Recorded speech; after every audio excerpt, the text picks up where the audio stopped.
fakta baru, cerita baru mengenai geng Circle 19. Geng Circle 19 ni telah dijelaskan oleh saksi ni. Geng Circle 19 ni adalah kawan-kawan rapat kepada saksi ni daripada dulu lagi. Kawan-kawan rapat lah. Ada 19 orang sebenarnya. Semuanya ada 19 orang. Dan saksi ini sebahagian daripada geng Circle 19 ni lah. Dan saksi ini juga pada subuh 16 hari bulan Julai 2025 dapat melihat Zara di bawah baring di rumah sebelah warden tu. Dan dia tidak sempat nampak Zara dinaikkan ke ambulans lah.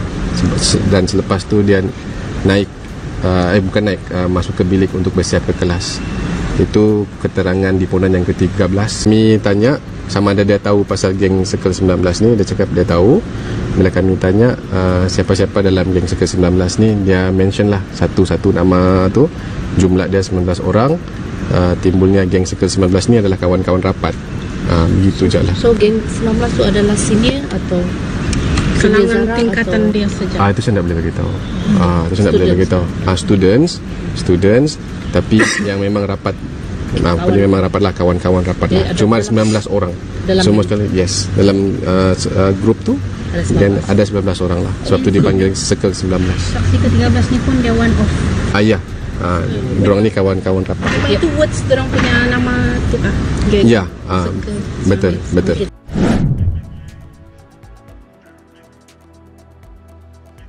Saksi ke-13 yang merupakan kanak-kanak kelima mendedahkan kepada Mahkamah Koroner dalam inkuis kematian Zara Khairina Mahathir bahawa terdapat geng Circle 19 yang dianggotai 19 pelajar. Peguam Shahlan Jufri berkata, keterangan dalam inkuis yang memasuki hari ke-15 mendengar keterangan saksi kanak-kanak seterusnya iaitu yang keempat dan kelima. Katanya lagi, dalam keterangan saksi tersebut juga menceritakan bagaimana seorang pelajar menyuruh Zara Khairina duduk berseira di lantai sebelum dia ditanya mengenai isu kehilangan dompet. Saksi berkata bahawa seorang pelajar telah menuduh Zara mengambil dompet dia dan Zara berkata bukan dia yang buat. Zara disuruh bersumpah dan Zara bersumpah dengan nama Allah dan berkata, "Wallahi." Para pelajar meminta Zara balik ke bilik dia tetapi dia masih kekal duduk saja di lantai. Selepas itu, seorang pelajar lain datang ke dalam bilik menyoal dengan nada marah tentang barangan peribadi pen bendera yang ditemui di dalam beg Zara sambil menjerit perkataan, "Bodoh, sial." Jeritan pelajar terhadap Zara kuat dan boleh didengari satu dorm. Saksi mengatakan pelajar-pelajar berjumpa arwah Zara selama 20 minit. Zara kemudiannya dilihat kembali ke bilik asramanya sendiri. Pelajar tersebut tanya kenapa pen benderanya di dalam beg Zara tetapi Zara diam. Ada pelajar lain juga tanya mengenai lencana bendera kepada Zara dan Zara berkata, "Tidak, bukan dia." Pelajar yang marah itu keluar memanggil beberapa pelajar lain, katanya. Shahlan berkata, dalam kenyataan saksi, beberapa pelajar terus menyoal Zara Khairina kenapa pen bendera seorang pelajar ada di dalam begnya dan adakah dia mengambilnya. Zara tetap berkata bukan dia yang ambil. Saksi juga berkata, ada pelajar melihat surat berlipat bersama beberapa pelajar semasa berdekatan dengan Zara yang masih duduk atas lantai sambil menundukkan kepalanya. Saksi berkata dia tidak masuk campur, katanya. Shahlan berkata lagi, saksi kemudian mendapat tahu terdapat seorang pelajar terjatuh dari bangunan asrama dan mengenali pakaian yang dipakai oleh Zara pada malam sebelumnya.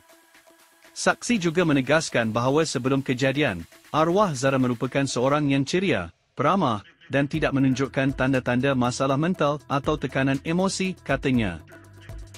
Saksi kanak-kanak telah selesai memberikan keterangan. Satu adalah pelajar A, iaitu satu di antara yang dituduh di bawah Seksyen 507C itu, dan dua lagi adalah bukan yang tertuduh, bukan B, bukan C. Daripada keterangan 2 dan 3 ini, panggil 2 dan 3 lah, kita dapat satu gambaran more insight of what had happened that night ataupun a few hours sebelum kejadian arwah ditemui di bawah bangunan asrama tersebut. Mereka kata bahawa arwah dituduh mencuri duit RM300 dan arwah telah dipanggil ke satu dorm, dan di hujung dorm, di satu corner, arwah telah di question and disoal, arwah deny And that denial tentang duit diterima dan pelajar A telah minta maaf. Maknanya kes itu habis kat situ. Tetapi sementara mereka ini menyoal arwah, kawan-kawan dom dia telah memunggah loker dia untuk check if they can find anything. Mereka menemui lencana bendera yang hilang oleh salah satu pelajar dalam kumpulan 5 tertuduh. Dan pelajar ini sangat marah. Questioning itu sambung dengan pelajar ini maki hamun, bahasa kasar dan juga keluar surat privasi yang mana mempersendakan niat arwah nak jadi badar, iaitu pengawal surau, something like that lah.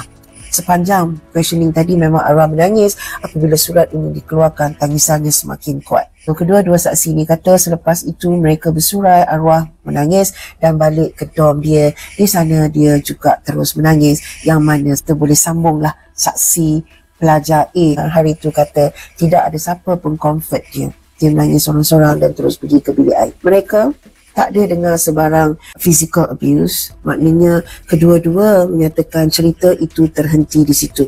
Cerita questioning tadi. Okay. Tapi selit juga kenapa arwah dituduh. Kata mereka arwah memang selalu jadi target, akan di-question apabila ada barang hilang, kerana ada satu kes pelajar hilang botol air dan botol air itu ditemui di dalam loker arwah. Arwah memang upset. Dia ada kata lebih daripada 10 kali kalau dia terjun ada yang sayang ke tidak. Kemudian dia orang juga tahu bahawa ada 2 insiden ataupun 2 kali arwah mengugut untuk mencederakan diri dia. So that is the inside story yang kita lebih faham sekarang. So memang rasa macam nak tarik handbrake daripada saying homicide, bully secara fizikal terhadap arwah. But ini baru 3 daripada 30. Kita terus mendengar dengan hati yang terbuka, dengan perasaan yang mengharapkan kebenaran akan reveal. So far, lawyer kata keterangan mereka konsisten. Walaupun ditanya daripada beberapa cara, berbeza angle, jawapannya agak konsisten. So kita terus mengikuti rapat-rapat kes ini.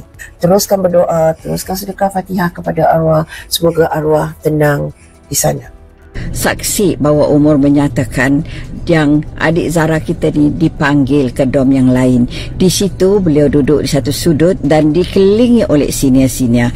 Dan beliau disoal bertubi-tubi, diherdik, dituduh. Ya Allah, korang betapa seksanya minda di waktu itu. Sebenarnya korang, senior ini biasanya menjadi idola, menjadi pakar rujuk, menjadi petunjuk ajar kepada junior. Junior pula biasanya akan bertanya kepada senior. Tapi lain pula jadi dekat asrama arwah di Zara Karina kita. Sini ni pula berlagak macam lain kan? Tak tahulah korang. Mudah-mudahan apa pun berlaku ada ganjaran daripada Allah Subhanahu Wa Taala. Tidak ada yang lebih baik daripada kita terus bersuara. Suara itu ada kekuatan kita. Justice for Zara.